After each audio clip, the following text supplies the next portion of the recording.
மாண்புமிகு எதிர்க்கட்சி தலைவர் முன்னாள் முதலமைச்சர் கழக பொதுச் செயலாளர் அண்ணன் எடப்பாடியார் அவர்களுக்கு எதிராக திராவிட முன்னேற்றக் கழகத்தைச் சேர்ந்த மத்திய சென்னை நாடாளுமன்ற உறுப்பினர் திரு தயாநிதி மாறன் அவர்கள் தொடர்ந்த அவதூறு வழக்கு கடந்த நாடாளுமன்ற தேர்தலின் போது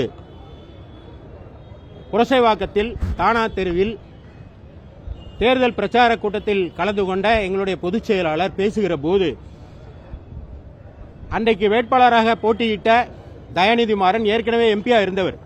அவர் அந்த நாடாளுமன்ற தொகுதி மேம்பாட்டு நிதியை முறையாக பயன்படுத்தவில்லை என்று ஒரு குற்றச்சாட்டை வைத்தார். இதே அடிப்படையில் வைத்தார்னா பத்திரிகைகளிலே வந்த செய்திகளின் அடிப்படையில் அவர் தெளிவாக அதை பேசினார்.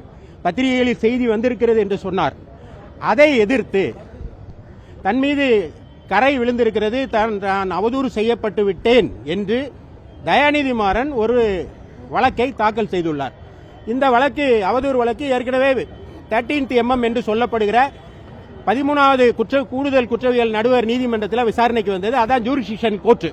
ஆனால் that is not a competent court.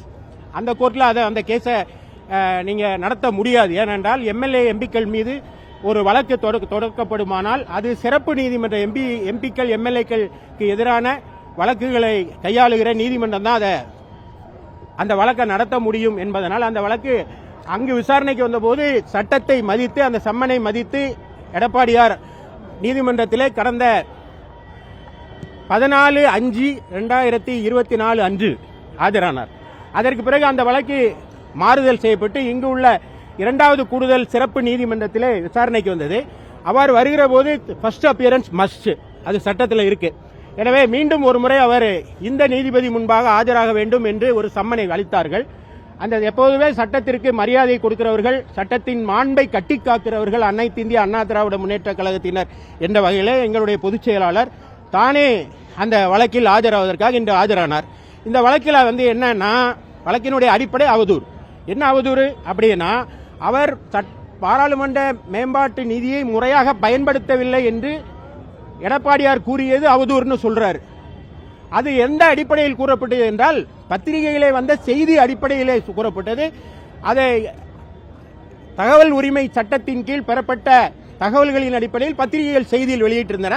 பத்திரிகைகளில் இவ்வாறு செய்தி வெளிவந்துள்ளது என்பதை குறிப்பிட்டுத்தான் எடப்பாடியார் பேசினார். அது அவதூறு இருக்காங்க. இதை நாங்கள் சட்ட ரீதியாக எதிர்கொள்வோம். இன்றைக்கு நீதிமன்றத்தில் ஆஜராகிற போது நீதியரசர் அவர்கள் கேட்டார்கள். அப்பொழுது இந்த வழக்கை நான் நடத்த விரும்புகிறேன் என்று சொன்னதன் பேரில் வழக்கு வருகிற 19ஆம் தேதிக்கு ஒத்திவைக்கப்பட்டது.